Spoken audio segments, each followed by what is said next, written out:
broadcasting to you live from beautiful Clovis North High School in Clovis, California, where this afternoon we've got a special matchup in store for you. I've known Rob for probably as long as I can remember. I would say 30 years, but that's probably not right. Unbeknownst to his senior year, Rob hadn't played any football, and he said, his junior year, he said, "Hey, I'm going to go out for football." And Rob was like, "Oh my gosh, like what have I gotten myself into?" The best spot for us as a team was for him to play first base. CJ Tag at first base, Robert McElhatton, as that ball is... The dedication to the process and the dedication to you guys continuing to be the best you could be, and you exemplified that. The Clovis North Broncos defeat the Stockdale Mustangs 13-2. And they are your 2013 Central Section Division I baseball champions. He's always been very competitive. If I'm with Rob for more than a couple days in a row, I start speaking in the same cadence. I want to think about that one. Which title?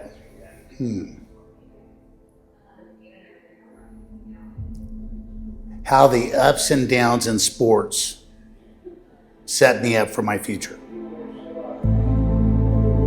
What if I told you that a kid's first word could set the stage for a life of competition, friendship, and heart? Going back to his existence, probably started out, when his first word was literally ball. Games with buying him basketballs. We used to have a basketball hoop in the back patio, a little plastic thing that he would shoot all day long at. Wiffle ball. My grandma, I got pictures of her where she would toss a wiffle ball and he'd hit with a wiffle ball bat, and that was like probably a couple years old. Golf balls. Anything that had a ball to it, he was literally immersed in.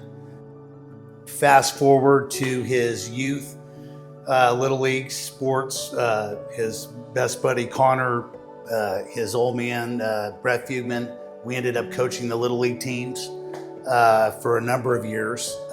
When they were 2008, I think it was the 08 Mets that we called it. They won the TOC championships. So now we see the number 8 hitter, Robert McElhatton, first baseman at the dish with 2 gone. Jamie Carroll on the mound for Stockdale. This one chopped deep towards the first base side and over the head of Kevin Lee. Lee tried to stretch out that right arm and grab it bare hand, but unable to do so, as McElhatton will get on with the base hit. November 26th, it's your birthday. Happy birthday. This started at Nancy's. I believe you and Rob were 2-ish, and you were just barely walking around, and that's when that first friendship started. And then the McElhattons moved into the Fox Glen neighborhood, and you and Connor were best pals and 4 doors apart. And from there, the earliest memory was of you shooting basketball hoops till the moon came out. Playing whatever we were playing in the front yard at St. Andrews Greens neighborhood with all the other kids in the neighborhood, whether it was football, baseball, basketball, something, roller hockey. It was something in the front yard. It was like 2 brothers playing every day together, which was great, and always felt like you being my 3rd son, and really proud of you at all times. Definitely would have to be the walk-off home run, 12-year-old year against Turlock. I believe that I was up next, and I did not want to come up to bat, so I was very happy that Rob hit that home run to seal the deal and walk it off. Unfortunately, the next day we did not win, but it was a really cool memory that we'll all never forget. Well, there was always this mischief between the 2 of them. So they found their ways into always being great kids and always doing the right thing. There was an event early on in, I believe it was 7th grade, where we were really pushing them to be part of the baseball squad, and they were playing varsity summer baseball, and we were going to a baseball game and the softball field was next to it, and they found their way into the field to play a little pickup game, in which case they decided to urinate on the field. To be honest with you, I don't remember much from it, but I mean, because it felt like it was so, it felt like so dumb at the time. But I mean, really, you're just playing a wiffle ball game on a softball field on a weekend, and hop the fence. And instead of hopping the fence again to go use the restroom, we decided to just do it out on the outfield fence. And apparently someone saw that and decided that they needed to tell the administration, and for whatever reason they decided to suspend us, which was just absolutely insane. I have lots of good memories about coaching Rob, his sense of humor, his base hit celebration, and the way he'd piss people off and block first base on back picks. But when I think about Rob's career, one thing comes to mind. He almost didn't come out for baseball his senior year. We had a chance to be back-to-back Division I champs, something only a handful of teams in section history have ever done. Luckily for us, Rob chose yes and had an outstanding senior season. It was interesting because Rob, I always knew him as a baseball player, and we were only teammates for 1 year, which was our senior year at Clovis North. So hearing his point of view of how things worked, because I'd played football my whole life. So hearing from this baseball guy was always funny. And Rob tells this funny story about our first game together. We're playing Atascadero at home. And our coach comes in at halftime and is looking for Michael Albertson because he's had a bad half, kind of messing up the defense. And he grabs him by the throat and puts him on the ground and is pointing in his face. And Rob's like, oh my gosh, what have I gotten myself into? Having a shortstop's hands, instincts, there's so many picks that he made to help out a teammate that didn't make a great throw. I said it always takes two to tango, right? And so he was that guy making a play to help out our team. And so we were so lucky to have him.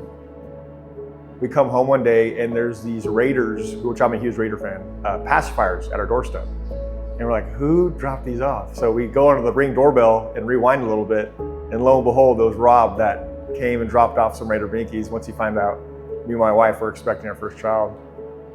One word I would say dedicated.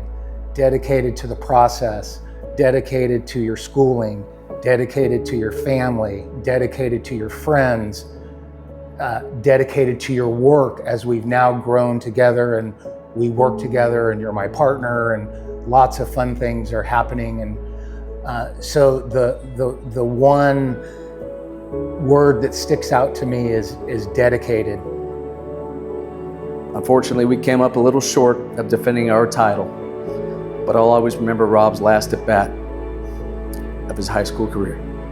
In the bottom of the 7th inning of our home playoff game versus Buchanan, he hit a home run off the right field foul pole.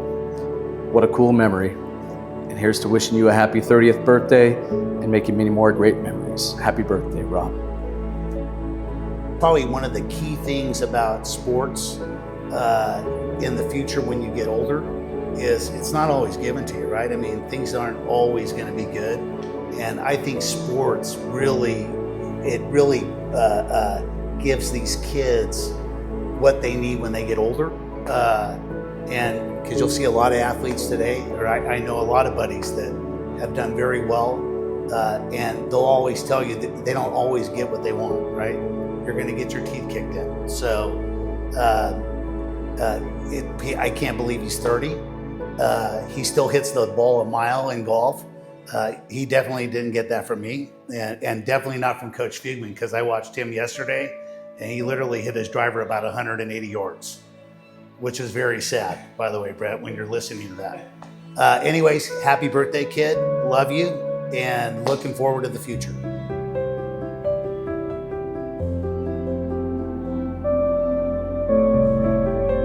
Are we rolling?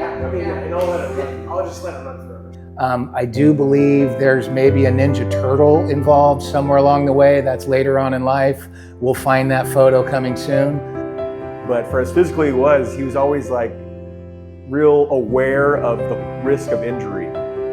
So there's always like my back this, my knees that, and even today is like, let's Rob, let's go play pickleball. It's too dangerous, man. My knees can't do it. During those years, we used to go around in a motorhome. I'd take the whole team to the away tournaments, which led to a lot of out-of-town coaching meetings with Brett and Coach Frankfurt and myself with Blue Mountains Coors Lights.